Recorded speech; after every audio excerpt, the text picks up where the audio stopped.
Hi, everybody. Thank you so much for joining this RTS Yorkshire panel for Series 5 of Ackley Bridge. So I'm Caroline Hollick. I am the head of drama at Yorkshire. I'm the head of drama at Channel 4. I live in Yorkshire. Obviously very overexcitable about this particular panel. I really, really adore this show. I live in Leeds myself, and it's always a delight to be part of this series. And the new series of Ackley is just as emotional and punchy and laugh out loud as ever. The RTS Yorkshire Award-winning show returns on Monday the 11th of July to Friday the 15th of July, 2 episodes a night at 10 p.m. on Channel 4. But more importantly, all 10 episodes will also be box setted on all 4, which is where Ackley always flies. Set in an academy situated in the racially divided, I'm really doing well tonight, aren't I? Racially divided fictional Yorkshire town of Ackley Bridge. The series explores the ups and downs of friendships, family life and relationships of both the teachers and the pupils of the college. This series of Ackley has all the heart and humour of previous series and continues to tackle key issues affecting teens, as well as positively challenging stereotypes in the way the show's renowned for. This series, we have Ashley Walters making his directorial debut for episodes 1 to 5. And the second block was directed by Riza Muradi. Laila Zaidi plays new teacher Asma Farooqi, and Adam Little plays Marina's rebellious brother Kyle. They're new to the cast. And we also welcome new cast member Megan Morgan, who's now playing the character of Megan. As well as these new additions, all your favourite Ackley pupils and adults are back, including Johnny, Ryan Dean, Kayla, played by Robin Cara, Fizza, played by Yasmin Al-Khudhairi, Martin, Rob James Collier, and of course, the legendary Kaniz, played by Sinatra Sarko. I'd like to thank a huge thank you to everybody at the Forge and all of the brilliant cast and crew on Series 5. So hopefully you've all had an exclusive watch of episodes 1 and 2. We're all dying to know what you think about it. And tonight's panel is with the producer of Ackley Bridge Series 5, Jade Taylor, with our new cast member, Laila Zaidi, playing Asma Farooqi. Megan Morgan, as I said, plays Marina. Did I say she played Megan last time? Honestly, I'm going to get fired after this. Megan Morgan playing Marina and Yasmin Al-Khudhairi, who plays Fizza. And this panel will be hosted by writer and performer Kamal Kaan, and you will have a chance to ask questions at the end.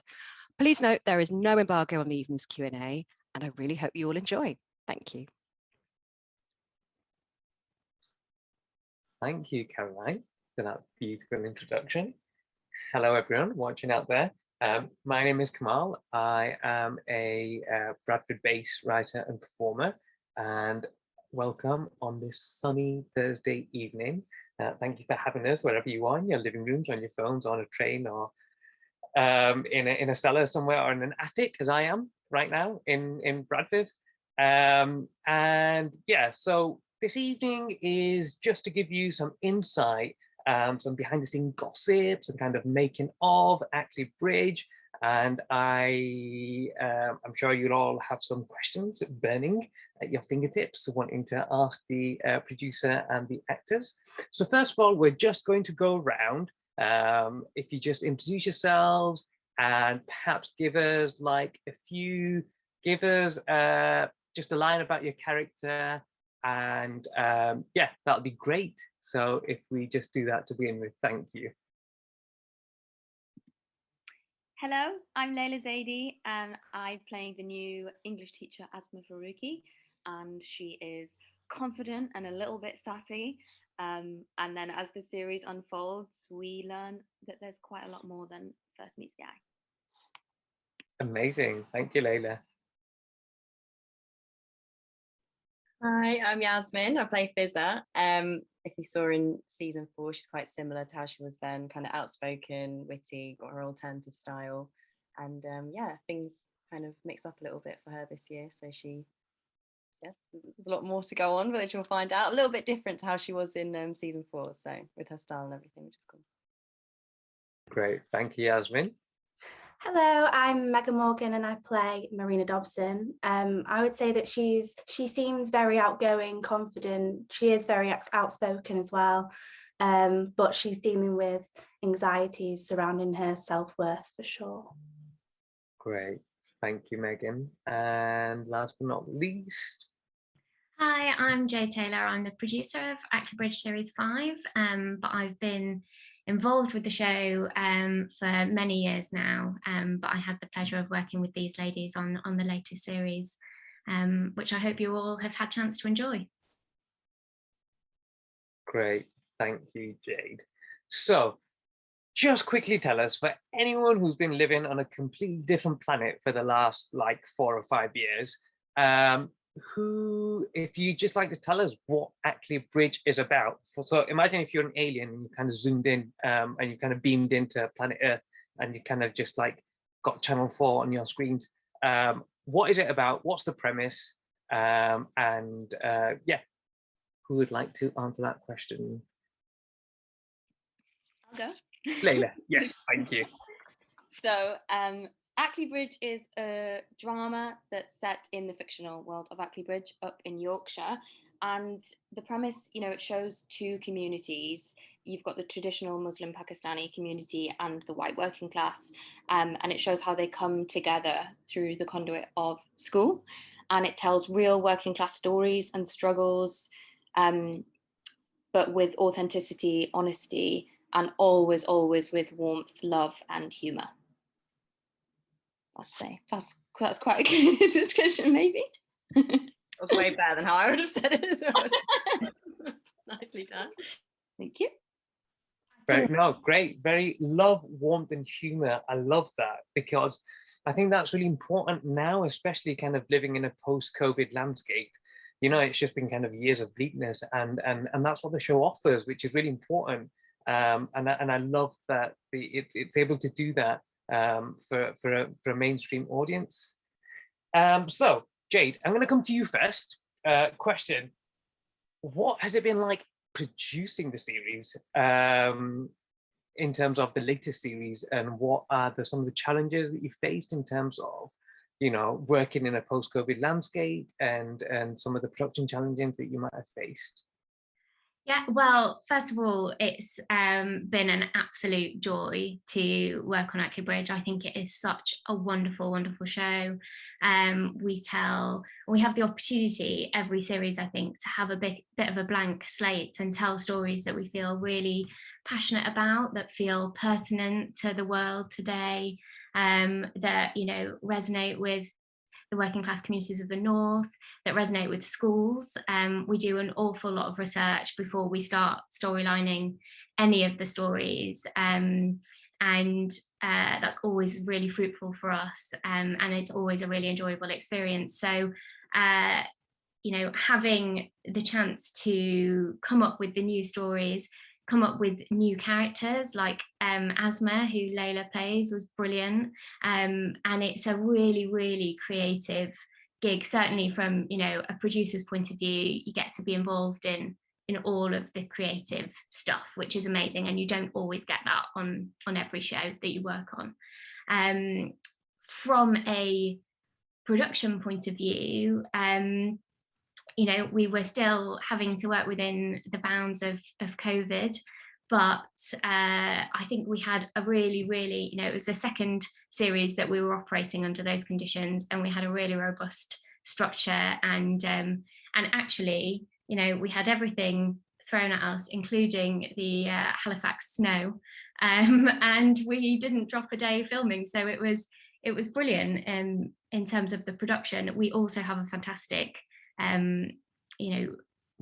team, head of production, head of costume, head of makeup. They're all really, really wonderful people to work with. I know the girls had a particularly brilliant time creating their outfits and their looks for this series, which I think have evolved actually from series 4, so that was all really brilliant, and everyone had a bit of a hand in designing that for each of their characters, which I think is great. And it's just got such a wealth of talent from our lead writers, who are both brilliant, inspiring women, and the team that work under them, to everyone who works on the floor to bring the production to life. It is a real joy to work on the show, and it feels like a family, I think. And I know that can sound a bit of a cliche, but I really do think that that's true of the show. Great, thank you. Yeah, you get a real sense of that sense of a kind of just people having fun making this.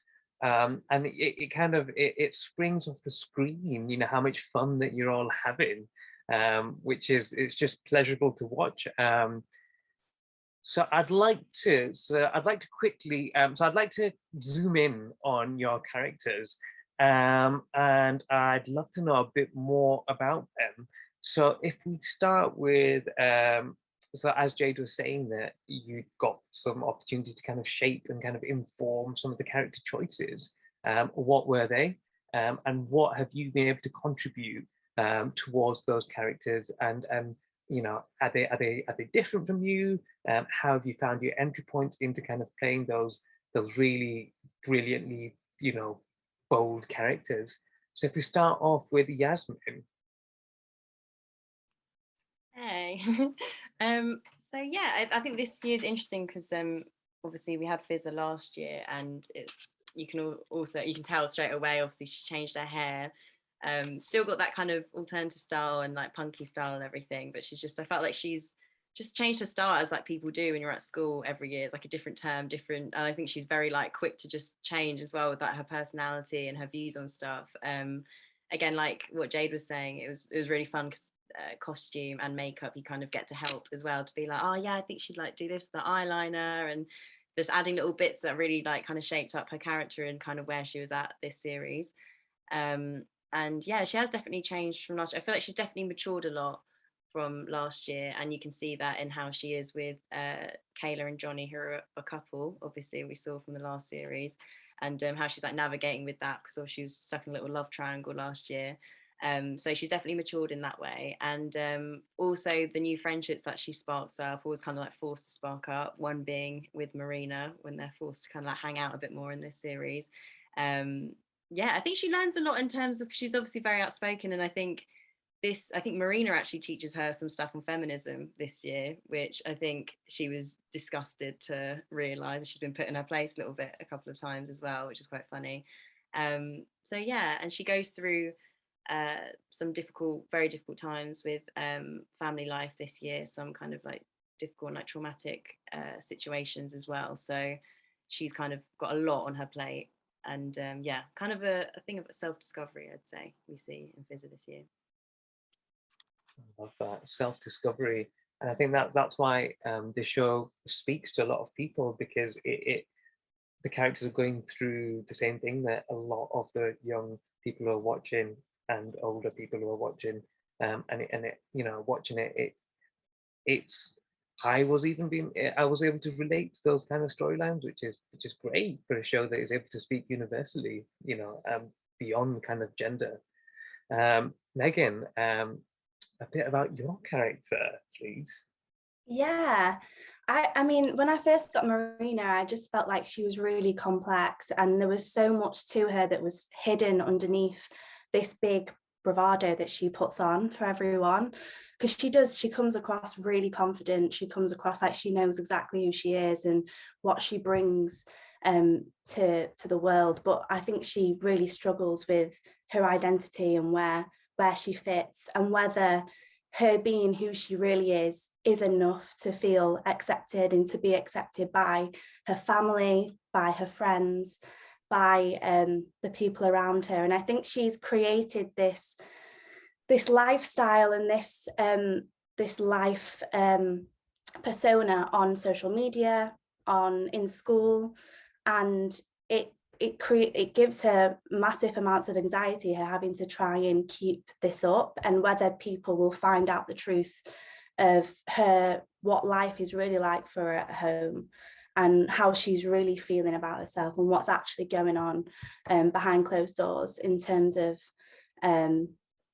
how she feels about herself, I think. Yeah, but I feel like she's really exciting as well. She is really outspoken. She kind of isn't afraid to put people in a place. There's a lot to her that I absolutely love, and I would never want to change her for the world. But yeah, it's really lovely how you do that thing, playing Marina. There was a really beautiful scene where you kind of look into the window, and you kind of had the roof of the eave, kind of you just kind of leaning against that. and you can see there's just that vulnerability in you, despite this kind of like brave front that you have to put on. It was really beautiful.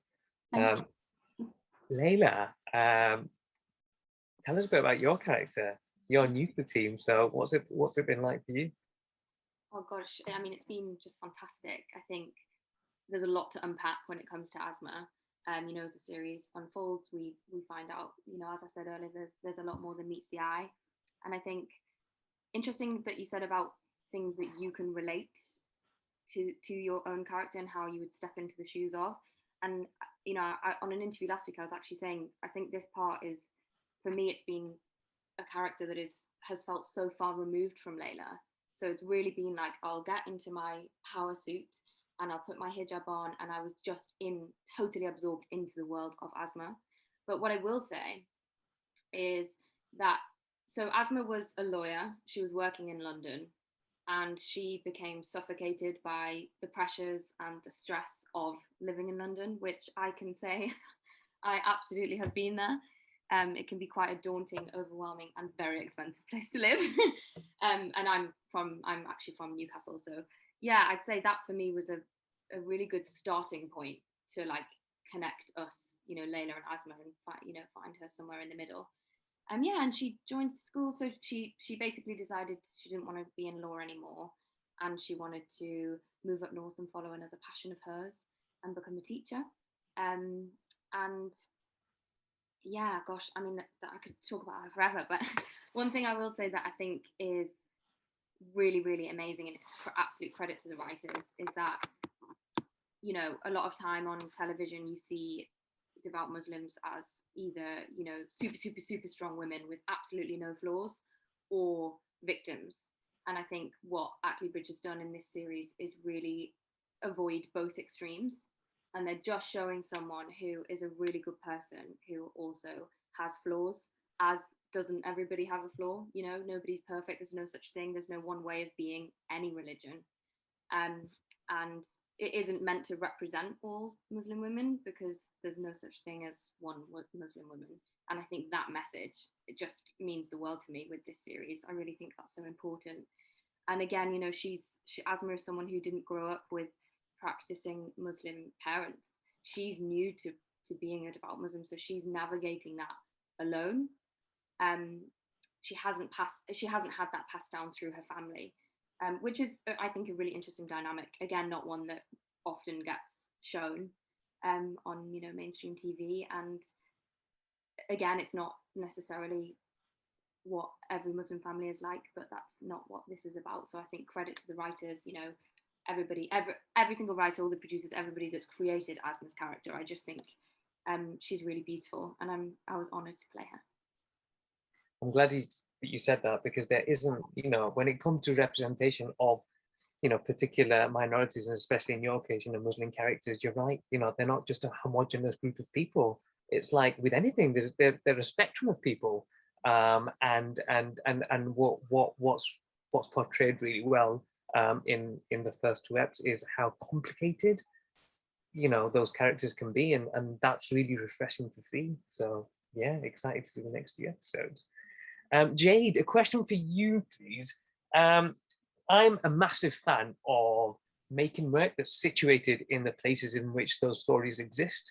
And with Ackley Bridge, you know, why has it been important to make sure that it continues to be filmed and set in Halifax? It's hugely important that the show is set and filmed in, is filmed in Halifax. I know it's massively important to Channel 4 to celebrate and champion and use the talent that exists within the North, because there's a lot of it in TV and film, and you know, it's not centralised to London, and that's from our wonderful actors to, you know, all our different departments to the runners on the floor who are looking after everyone every day. I myself are from Yorkshire, and I think it's really, really important to represent the North and to tell those storylines that, you know, don't always get the spotlight that they need on television. And it's important that they're told by the communities of which they're grown from. You know, Ackley Bridge is inspired by and was created to represent those kind of northern working class communities, and in order to keep the authenticity that I think is really important to us, but I think also, you know, hopefully shines through in the storylines that we're telling, you have to be connected to the people from those communities in order to bring that to life. And you know, it takes a village to make a TV show, and everyone is just as important as the next person. And therefore, you know, filming in Halifax and utilising the wealth of talent in the north is you know, imperative to making the show what it is. And also it's beautiful and it looks great on telly. So you know, the more scenes, of which we've got quite a few in this series, look fantastic, and it's a really, you know, from a landscape point of view, a really beautiful part of the world to film in. Yeah, it's gorgeous when you're having the rugby lesson and you just see kind of the hills of Calderdale behind you. Like, you'd never get that in London. You know, they'd have to CGI that in, but like, we get it for free up here. So like, why isn't everything made up here? Because it just looks so gorgeous on screen. Exactly. Just picking up on what you're saying about nurturing kind of local talent. I heard there's some kind of like schemes, like a shadow scheme that you have in terms of kind of giving the new opportunities for up and coming writers. And can you tell us a bit about that? Yes, yeah, Ackley has a long-running scheme attached to the show that's always been really supported by Channel 4, and the idea behind it is to nurture new talent and to find, you know, writers who maybe haven't had the opportunity to accumulate lots of TV credits and get you know, your first episode on television, and take them through, just as we would with any of our normal writers, the whole process of coming up with storylines and writing a treatment, and then taking that treatment and putting it, you know, towards making a script and building your different strands and how you interweave all those strands. So it's a really robust programme, and I think the writers get loads from it. We often take them up to the school and they have a, you know, a tour of the set, and we'll offer them roundtables with some of our more senior writers on the team so that they can ask for their advice about, you know, what it's like to make a living out of screenwriting, because I know it's not always easy, kind of, you know, we're navigating that TV landscape and kind of going from gig to gig as a new writer. But the hope is always to, one, support new, you know, diverse and growing talent, but also, you know, selfishly, we want to kind of bring these people up and hopefully have them write on the show themselves as a, you know, a full episode writer in the next series. And we've had a number of successes with that. Alex, one of our key writers on the show, came up through the Shadow Scheme on series 3, and you know, has been writing on the show ever since, and has had amazing success in television elsewhere too. So yeah, it's a brilliant scheme. I love it, and I know we all get loads from it, and hopefully the people on the scheme do too. And just picking up on what you said about giving people their first opportunity, is it true that it's Ashley Walters' first directing gig as well? It is. Yeah, he was an amazing you know, find for us this series, not least because he's just an incredibly intelligent and emotionally astute director who was wonderful with everyone, and also, you know, really pushed the show, I think, with its intentions this year. He was really, really, really passionate about telling working class stories and about telling stories about race and class and diversity. I know that the 3 women on the panel today will have loads to say about working with him, because I know they all really enjoyed it, but he was a joy, and yeah, we were very lucky to have him. Megan, what's it been like for you working with Ashley on the new series? It was It was amazing. I think working with Ashley, at first I just kind of had to pinch myself a little bit. So I was like, this is crazy. And I first met him in the casting process, and I really appreciated that he kind of saw past what I look like as well in terms of the character, because, you know, obviously Marina has already been here, and I had to go blonde for the role. So there was a big transition, but he did seek our intentions and the work that we do on these people, and our preparation around how we feel about these people and becoming these people. And he always reminded me to kind of be as authentic as possible, and to remember that with Marina, it all comes from fear for her, and to just kind of remember about all these other people that are going through the exact same thing, that are feeling, you know, lost, confused and lonely, and that don't have a voice, and to try and show that in the most authentic way possible. And he was amazing. He gave us more time for emotional scenes, which is needed when filming is so fast paced as well. And he's really big on energy, especially with Marina. When I was doing my first scenes, I was very nervous, and he's like, we need energy. She's a firecracker. She's owns the school kind of thing. So he was like, hold your energy, and always built, you know, confidence in me. So yeah, he was amazing, and he gave us the freedom to play, and really trusted us all. So I couldn't ask for a better director. Yeah. That's amazing. I think, yes, it's a gift, isn't it, when you've got a director that gives you that freedom to play, because that's what you do as actors. You just want to play, you know. Yeah, exactly, yeah. And he knew as well, like he knew exactly what he wanted. So he was really assertive in knowing what he wants and making decisions. And it just builds your confidence as an actor, and it just makes the process of working together so easy. So yeah. Amazing. Thank you, Megan. What's it been like for you, Yasmin?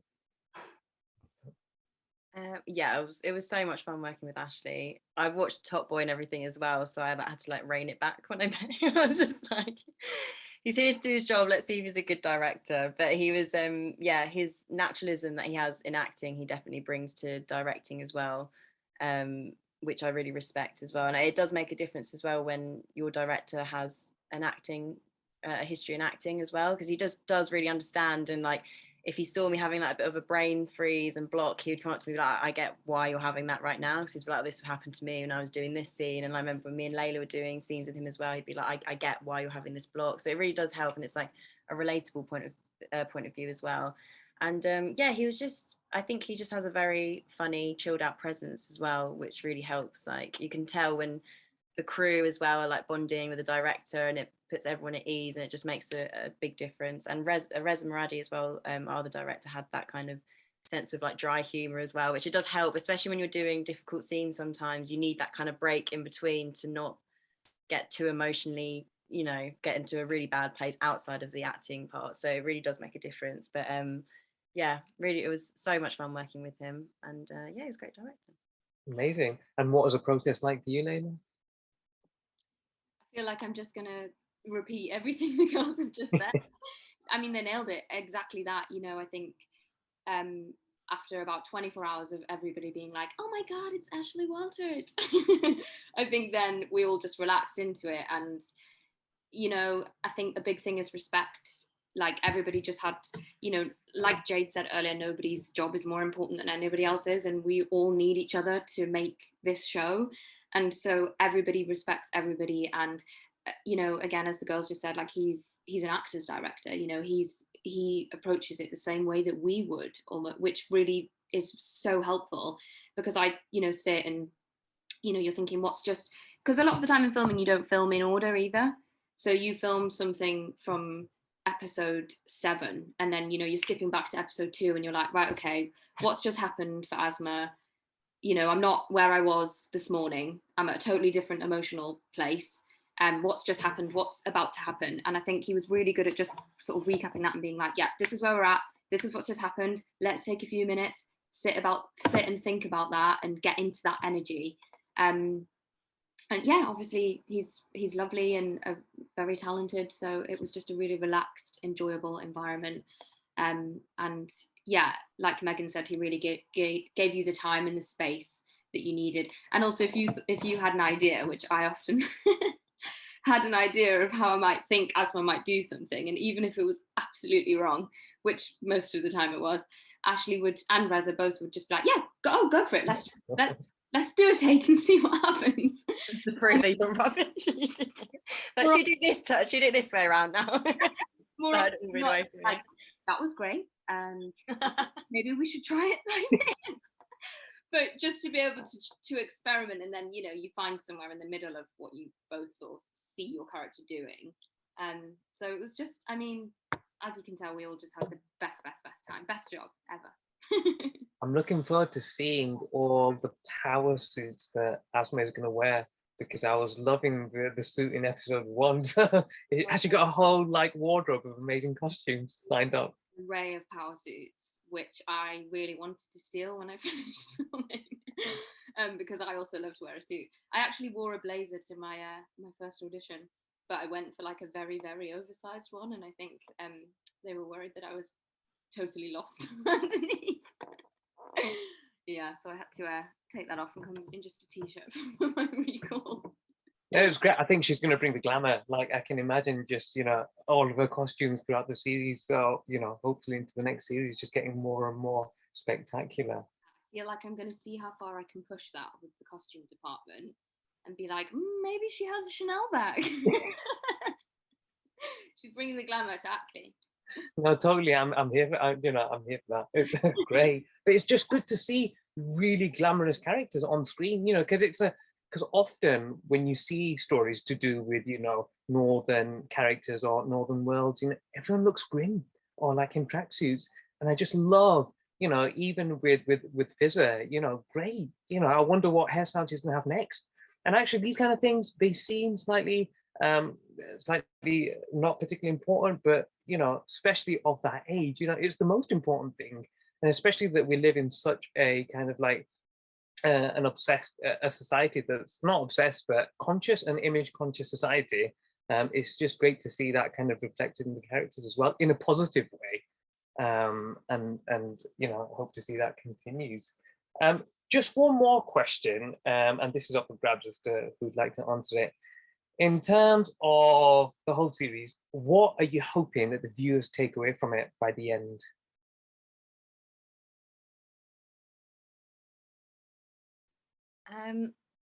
I think for me, firstly, you know, I would love to say that even if just one person feels, you know, that they can see something relatable, especially my storyline as well, because we get to see Fizza kind of being a carer for her dad, that you'll see later on. We don't really see them in the first 2 episodes, but it kind of goes into that.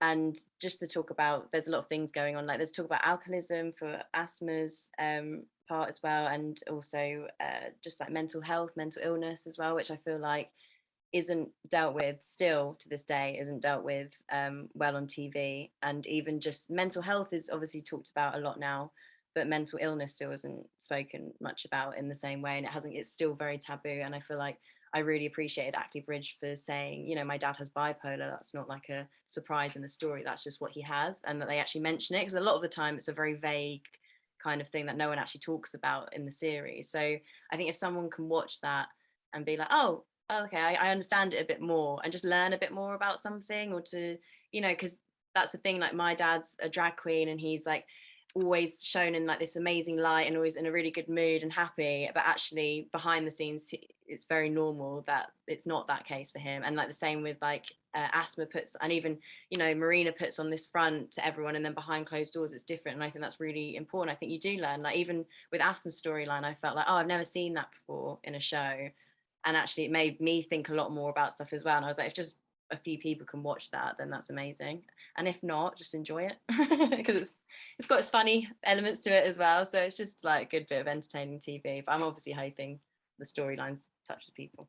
Yeah, if I can quickly as well say, I feel like every single character has something going on behind closed doors, and a lot of us, especially our 3 characters, put on a front and are telling everybody that we're absolutely okay. And so I feel like if people could take from this series that it's okay not to be okay, and it's okay to actually reach out and say, I'm taking this front off, I'm struggling with this, this and this, I need help, whether that's, you know, with addiction, whether that's mental health, mental illness, whatever it is. I feel like that is such an important message, and again, is written in so beautifully and authentically in this series. It doesn't feel like it's written in for the sake of it. It really is so well researched, as all of the storylines are. And so it just feels so authentic. So I feel like if people can see that it's okay to ask for help and reach out, then that would just be the most amazing outcome. I love that. It's okay not to be okay. Really well said.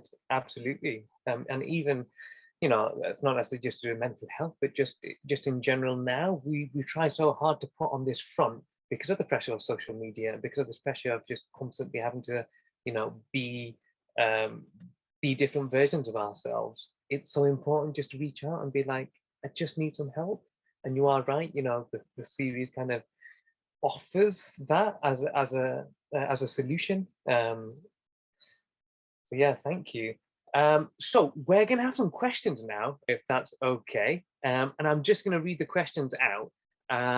And yes, if you're listening, watching, yes, do put your questions up. So we've got about 15 minutes or so for questions. Right, I'm gonna go in. So the first one's from Hayley Anderson, or Jade. This might be a question for you. Do we know if there will be a season 6 yet? We don't, but we very much hope that people enjoy series 5 in the meantime.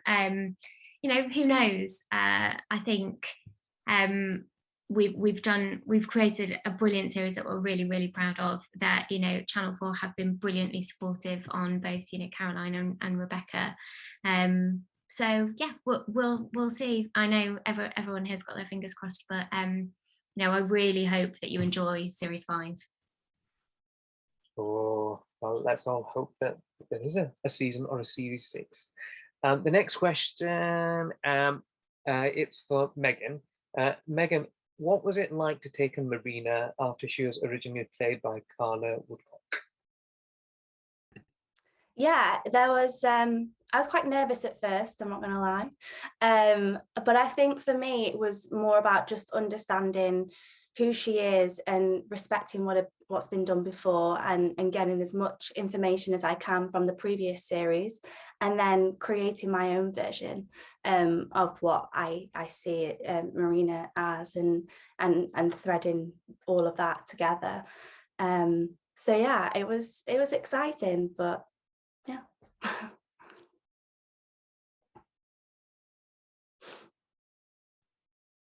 Thank you, Megan. Right, so the next question we've got from Natalie. Oh, that's quite an interesting question.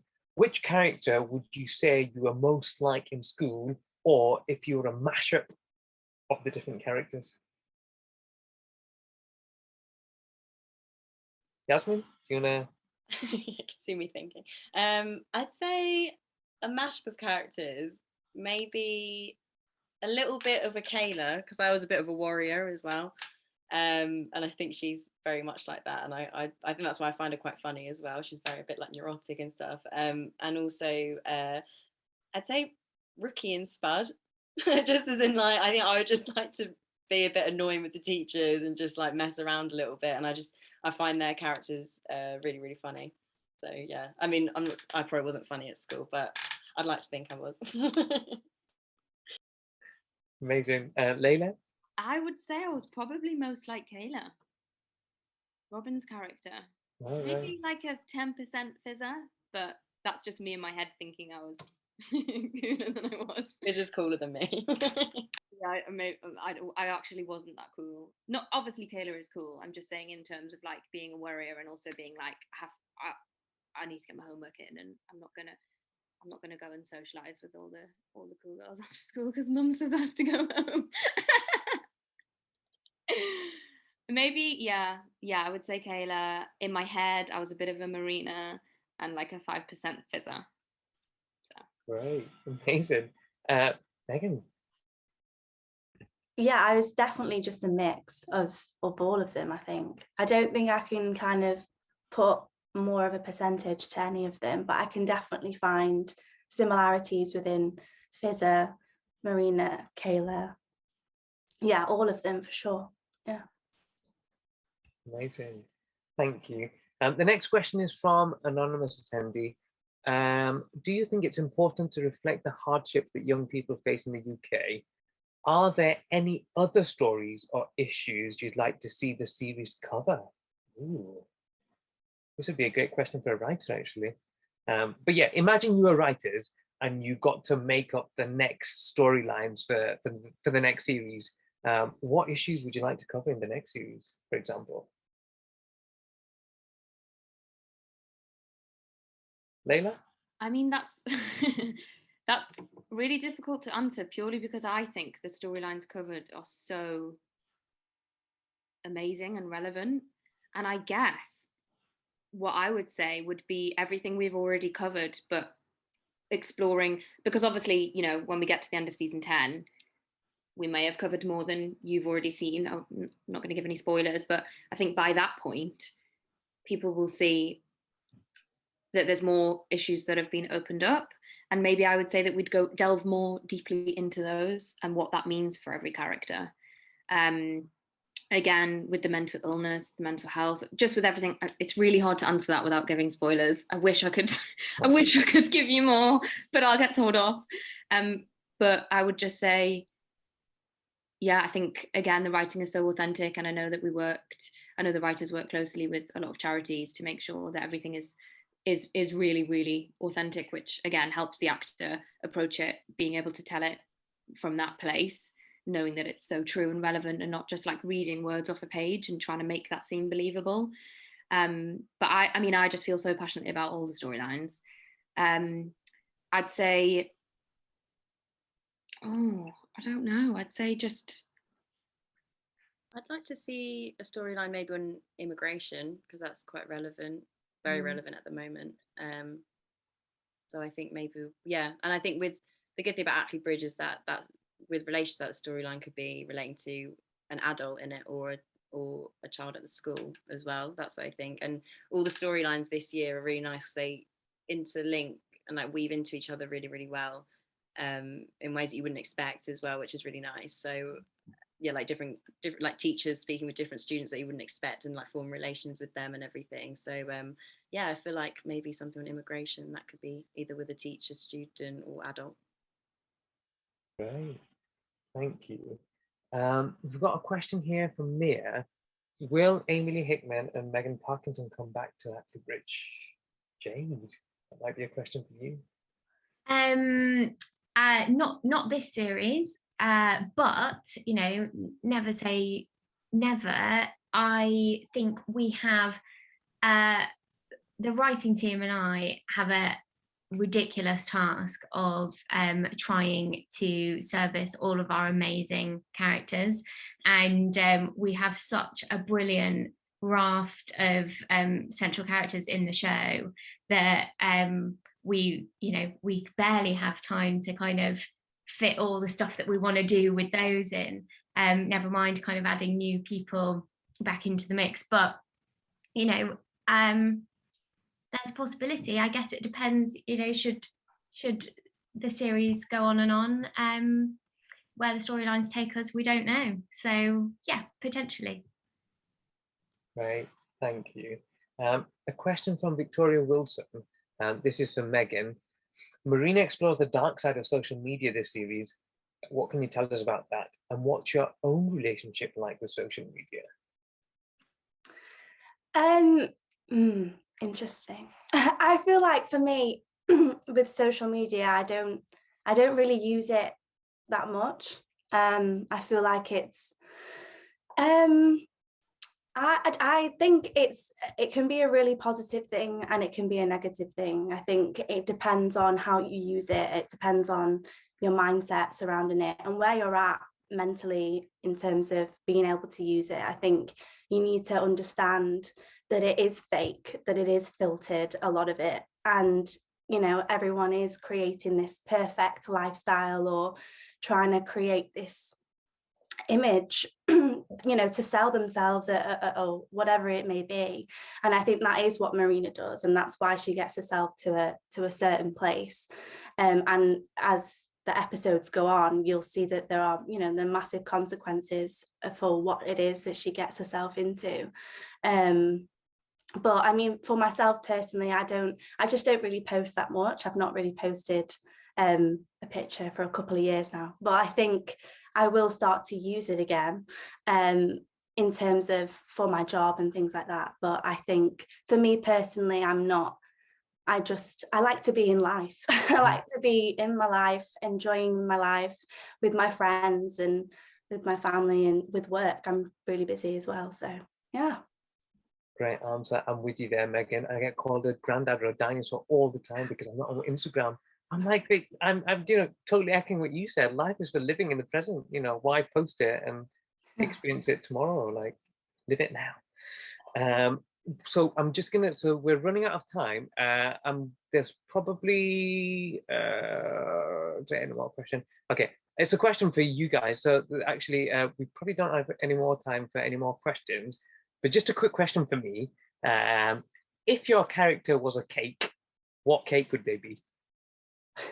Because I love sweet things. I feel like Asma would be, you know, the cakes that are just covered in like icing all the way down. But then when you cut into it, it's a rainbow and it's got like sequins and glitter. Oh, I love it. Like, it's just really colourful and like happy and full of like little sweets and everything. I feel like that would be her.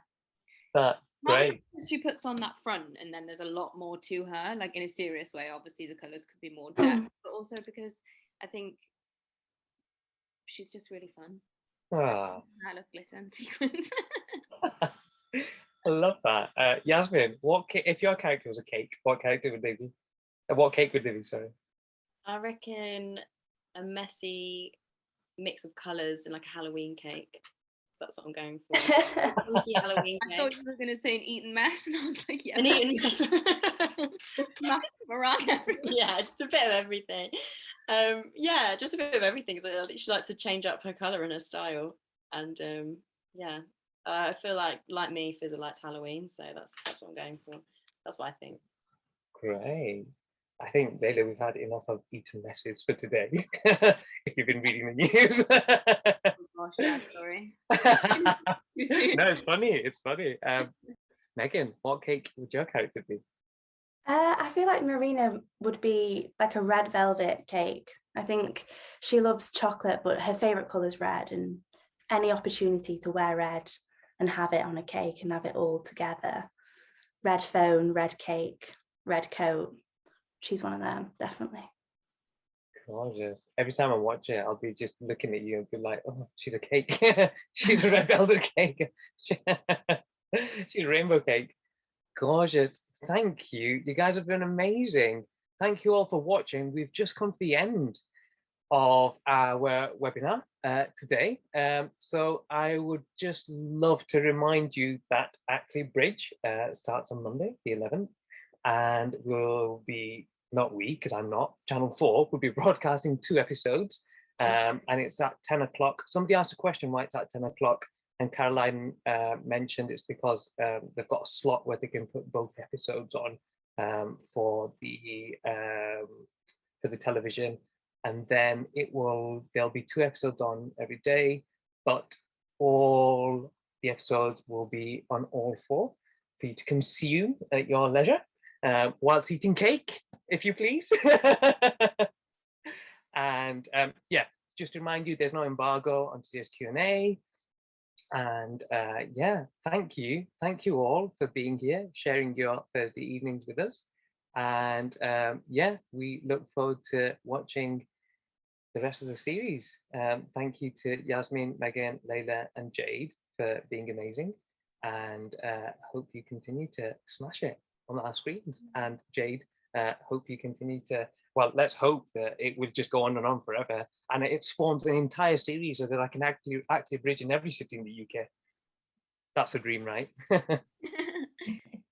Thank you as well for hosting and having us, asking such wonderful questions. You're welcome. So much. Thanks for everyone watching as well. Yeah, and enjoy the series, and tag us with your cakes when you're watching. I want to see what you're eating. Yeah, maybe you've got very different opinions on what cakes are meant to be. Yeah, I feel like you won't think I'm a rainbow cake, but let me know. I think we've just started the thing, haven't we? I'm here for it.